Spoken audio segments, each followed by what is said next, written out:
இன்றைய தினம் சட்டப்பேரவை தலைவர் அவர்கள் பதவி நீக்கும் தீர்மானத்தை அனைத்து அண்ணா திராவிட முன்னேற்ற கழகம் சார்பாக ஏற்கனவே கொண்டு வரப்பட்டு அதன் பேரிலே வாக்களிப்பு முடிந்திருக்கின்றது.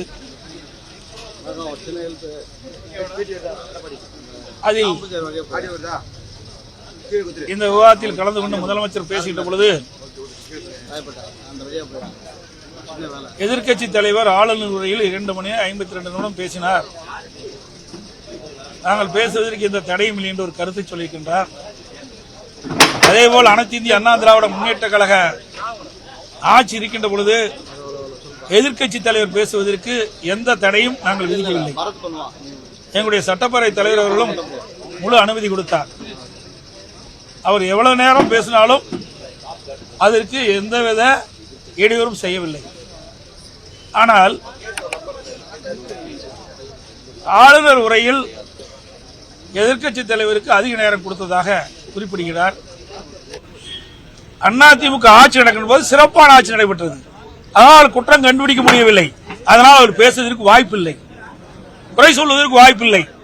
அதே வேளையில் திராவிட முன்னேற்ற கழகம் ஆட்சி பொறுப்பேற்ற பிறகு தமிழகத்தில் பல்வேறு பிரச்சனைகள் தலைதூக்கி இருந்த காரணத்தினாலே மக்களுடைய பிரச்சனையை சட்டமன்றத்தில் எடுத்து வைக்கின்ற விதமாக பிரதான எதிர்க்கட்சி என்ற முறையில் எங்களுடைய கடமையை முழுமையாக நாங்கள் செயல்படுத்தினோம்.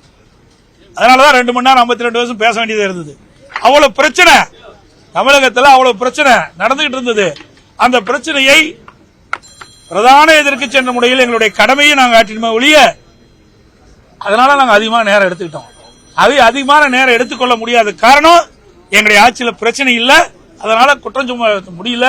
ஒரு நல்ல ஆட்சி எங்களுடைய ஆட்சியில தந்தோம்.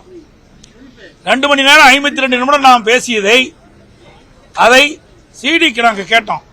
சட்டப்பேரவை தலைவரிடத்திலே எங்களுடைய மூத்த உறுப்பினர்கள் எதிர்க்கட்சி தொண்டர்கள் சென்று எதிர்க்கட்சி தலைவர்கள் ஆளுநர் உரையில் ஆற்றிய அதை சிடியா கொடுங்கன்னு கேட்டோம். அவரும் கொடுத்தார். 2 மணி நேரம் 52 நிமிடத்தில் 1 மணி நேரம் ஆளுங்கட்சியை சேர்ந்த அமைச்சர் பெருமக்கள் பேசினாங்க. மீதி 1 மணி நேரம் 52. அதுல சிடியில கொடுக்கப்பட்டது வெறும் 46 நிமிடம் பதிவு செய்து கொடுத்தாங்க. அந்த 46 நிமிடத்துல 44 நிமிடம் மாண்பு முதலமைச்சரும் மாண்பு அமைச்சர் பேசுனது தான் இருக்குது. வெறும் 2 நிமிடம் தான் நான் பேசுனது இருக்குது. அப்படி என்றால் சட்டப்பேரவை தலைவர் எப்படி ஒருதலை பட்சமாக நடந்து கொண்டார் என்பதற்கு இதுவே உதாரணம். அதோட இன்றைய தினம் கூட சட்டப்பேரவை தலைவர் பதவி நீக்கும் தீர்மானத்தின் மீது நான் பேசுவதை ஒளிபரப்பு செய்யல, நேரலையில் ஒதுக்கி செய்யல. ஆனா முதலமைச்சர் பேசுறத ஒளிபரப்பு செய்யறாங்க. இதுதான் ஒருதலை பட்சங்கிறோம். அதோட சட்டப்பேரவை தலைவர் அவர்கள் அந்த ஆசனத்தில் அமர்ந்துட்டாவே அவருக்கு என்ன பணியோ அதை செஞ்சுதான் பரவாயில்ல. ஆனா அது மாறாதான் செயல்படுத்திட்டு இருக்காரு என்பதுதான் நாங்க கோடிட்டு காட்டினோம். அது எந்த மறு அறிப்பும் அவர் சொல்லல. ஆகவே ஒரு சட்டப்பேரவை தலைவர் ஆளுங்கட்சி எதிர்க்கட்சி என்று பாகுபாடு கொள்ளாமல் 2 தரப்புக்கும் சமமாக நடப்பதுதான் சபாநாயகருக்கு அழகு. அதைத்தான் நாங்கள் வலியுறுத்தி சொன்னோம். ஆனா இன்றைய தினம் மீண்டும் சட்டப்பேரவைத் தலைவர் வந்த பிறகு எங்களுடைய உறுப்பினர் மூத்த உறுப்பினர் கே.பி. முனுசாமி அவர்கள் பேசுகின்ற பொழுது மீண்டும் பழைய நிலைக்கே போறார். கருமேனியன் நம்பியார் திட்டத்தை பத்தி பேசுறார். அப்ப நான் குறிப்பிடுறோம், அவர் அண்ணன் கே.பி. முனுசாமி அவர்கள் அதை பற்றி குறிப்பிடுகின்ற பொழுது அதற்கு மீண்டும் சட்டப்பேரவைத் தலைவர் பதிலளிக்கிறார். நான் தான் குறுக்கிட்டேன். இது புனிதமான நாற்காலி, இதில் நடுநிலையோடு நடந்து கொள்ள வேண்டும். இதற்கு அமைச்சர் பதில் சொன்னா பரவாயில்ல, நீங்க பதில் சொல்றது எந்த விதத்தில் சரியா இருக்குன்னு சொன்னா இல்ல நான் அந்த பகுதி சேர்ந்தவன் அந்த தொகுதி சேர்ந்தவன் அப்படின்னு பதில் சொல்றாரு. அப்படி என்றால் அவர் ஆளுங்கட்சி வரிசையில் இருந்து அமர்ந்துதான் சொல்ல முடியுமே ஒழிய அந்த ஆசனத்தில் இருந்து ஒரு எதிர்க்கட்சி உறுப்பினர் பேசுகின்ற பொழுது மறுத்து பேசுவது ஏற்புடையது அல்ல. இதுக்கு தான் இவ்வளவு நேரம் நான் காலையிலிருந்து நடந்தது. மீண்டும் அதே நிலைக்கு தான் போறேன். ஒரே நிமிஷம்.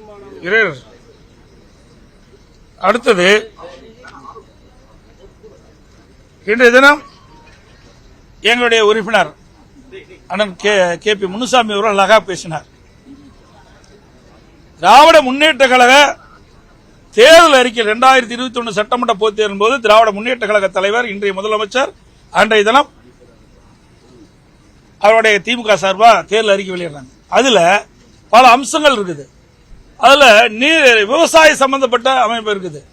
அதுல கிட்டத்தட்ட ஒரு நம்பர் சொல்லி அதுல இருந்து இதுவரைக்கும் இவ்வளவு எண்ணிக்கையில் நீங்க எதுவும் செய்யல, அது ஒரு 10,000 கோடிக்கு தூர் வாரது, மற்றது 2,000 கோடிக்கு தடுப்பணை கட்டுறது, இப்படி எல்லாம் கோடிட்டு காட்டுறாங்க.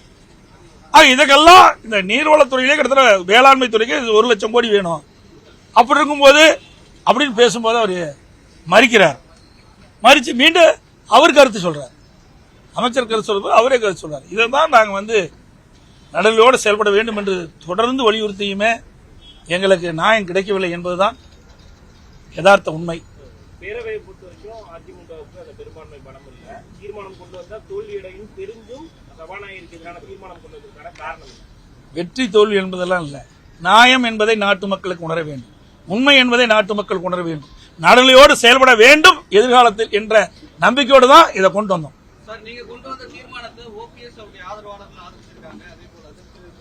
அவருக்கும் சட்டப்பேரவை தலைவர் சரியா வாய்ப்பு கொடுக்கலன்னு நினைக்கிறேன். அதனாலதான் அவரு இதை எதிர்த்திருக்காரு. இதுல ஆளுங்கட்சி எதிர்கட்சி எல்லாம் கிடையாது.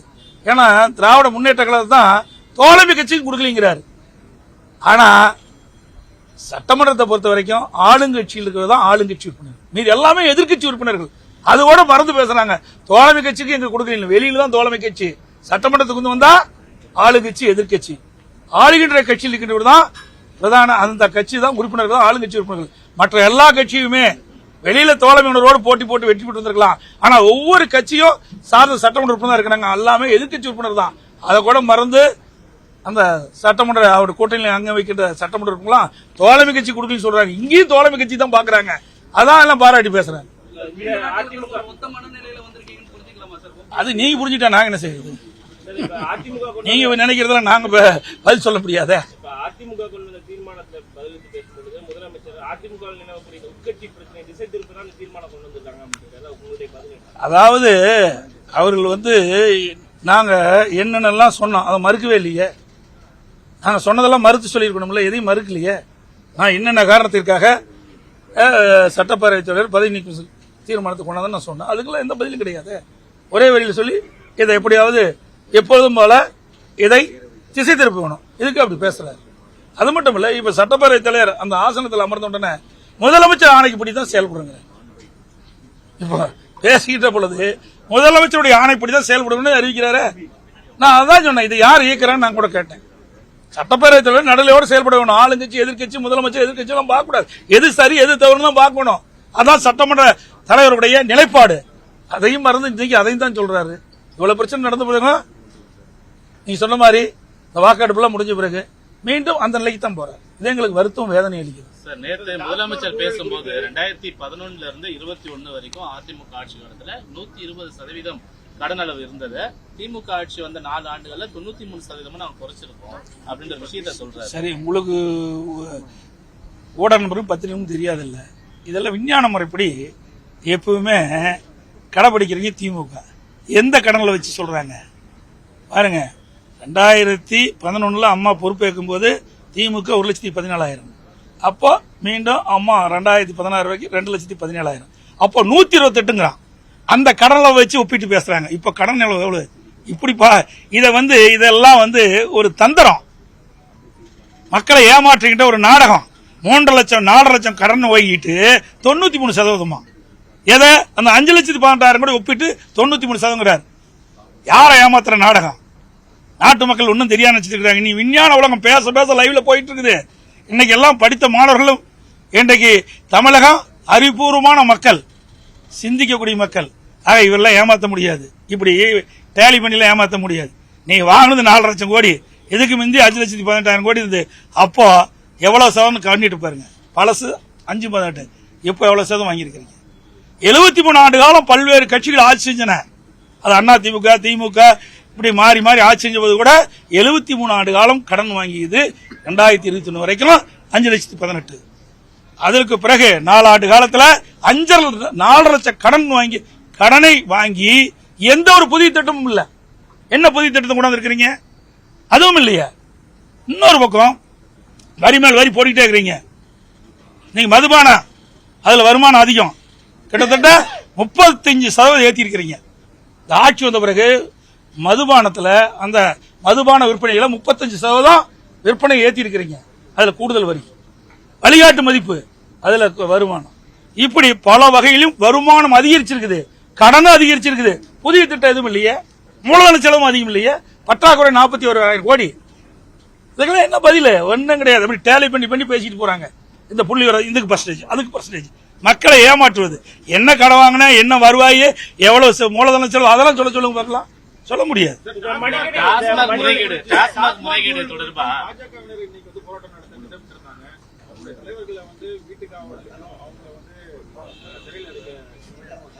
அதாவது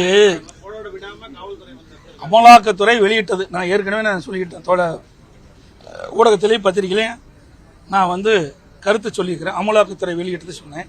1000 கோடி அளவுக்கு அதுல அமலாக்கத்துறையில முறைகேடு நடந்திருப்பதாக அமலாக்கத்துறையினுடைய அறிவிப்புல பத்திரிகையிலையும் ஊடகத்திலையும் வந்த செய்தி. ஆனா அந்த முழு எங்களுக்கு வரல. அது வந்த பிறகு முழுமையா உங்களுக்கு தெரியும். ஆனா எங்களுக்கு கிடைத்த தகவல்படி இந்த 1000 கோடி இல்ல, இந்த ஆட்சி பொறுப்பேற்றதிலிருந்து சுமார் 40,000 கோடிக்கு மேல இந்த டாஸ்மாக்ல ஊழல் நடந்திருப்பதாக, முறைகேடு நடந்திருப்பதாக தகவல் கிடைச்சிருக்கு. இதையெல்லாம் முழுமையா தெரிஞ்ச பிறகு ஊடகத்திலையும் பத்திரிகையிலும் நான் வெளிப்படுத்துறேன். அமைச்சர் ஒரு விளக்கத்தை சொல்றாரு. அமைச்சர் டாஸ்மாக் முறைகேடு ஒரு விளக்கத்தை சொல்றாரு. ஒரு 10 கடைகள் தவறு பண்ணுச்சுன்னா அந்த 10 கடைகள் மேல நாங்க நடவடிக்கை எடுத்தோம். அந்த எஃப்ஐஆர் வச்சுதான் எங்களுக்கு அமலாக்கத்துறை இது போன்ற ஒரு நடவடிக்கை எடுத்திருக்கு. அது நாங்க எப்படி பொறுப்பாக தான் நாங்க சொல்றேங்க. அவ்வளவு நல்லா சொல்றாருல்ல. நான் அதிமுகவில் நான் நெடுஞ்சாலைத்துறை அமைச்சராக இருந்தேன். நெடுஞ்சாலைத்துறை அமைச்சராக இருக்கும்போது நாங்களே டெண்டர் விட்டோம். டெண்டர் விட்டது அதிகாரி தான். என்ன கேஸ் ஃபைல் பண்ண எங்கிட்ட டிவிசியில் போட்டாங்க, நீதிமன்றத்துக்கு போனாங்க, உச்ச நீதிமன்றம் போனாங்க. அப்பெல்லாம் யாரை கேட்டு போனாங்க? இவங்களுக்கு ஒரு நியாயம் எங்களுக்கு ஒரு நியாயமா? அப்போ நாங்கள் தவறு செஞ்சோமா? ஆனா நீதிமன்றத்தில் நான் வாதாடினேன். இவர்கள் யாரு வழக்கு தொடர்ந்தாங்களோ அவர்கள் வழக்கை திருப்ப பெறன்னு சொன்னாங்க. இல்ல நான் வழக்கு நடத்துறேன்னு சொன்னேன். ஆனா ஏற்கனவே அது பேசி பதிவாகி இருக்குது. ஆக நான் நிரபராதி என்று நீதிமன்றத்தின் மூலமா நிரூபிச்சேன். அது மாதிரி நிரூபிக்க சொல்லுங்க. விருதான மடியில கனமல வழியில் பயம் இல்ல, ஏன் அமலாக்கத்துறை கண்டு பயப்படுற? போ, வழக்கு போட்டா சந்தி, நீதிமன்றத்துக்கு போ, உன்னுடைய நியாயத்தை எடுத்து வை, நீதிமன்றம் தீர்ப்பு கொடுக்கட்டும். எங்களை எல்லாம் போட்டீங்கல்ல, என் மீதே போட்டீங்கல்ல.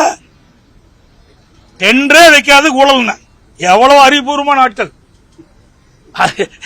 டெண்டரே இல்ல, உலக வங்கியில் அந்த நிதியை கொடுக்கல, ரத்து.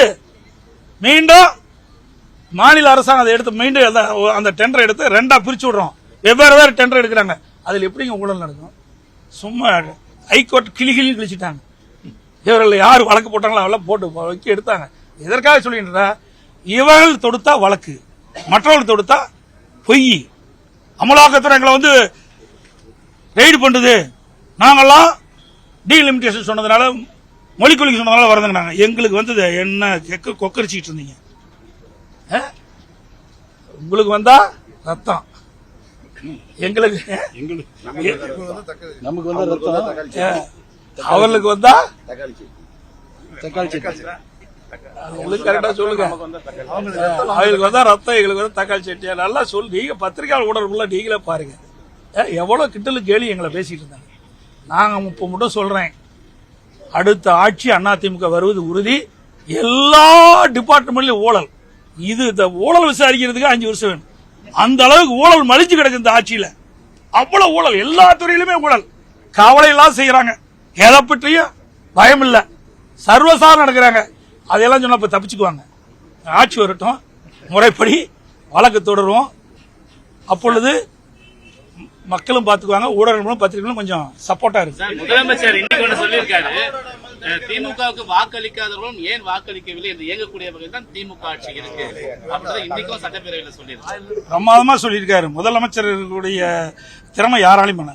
ஏங்க எல்லாத்துக்கும் முதலமைச்சர் ஒருத்தர் தாங்க, எப்படி அவர் கண்டுபிடிச்சாரு? நோபல் பரிசு கொடுத்துடலாம். தமிழ்நாட்டில் எத்தனை முதலமைச்சர்? ஒரே முதலமைச்சர் தான் வர முடியும்.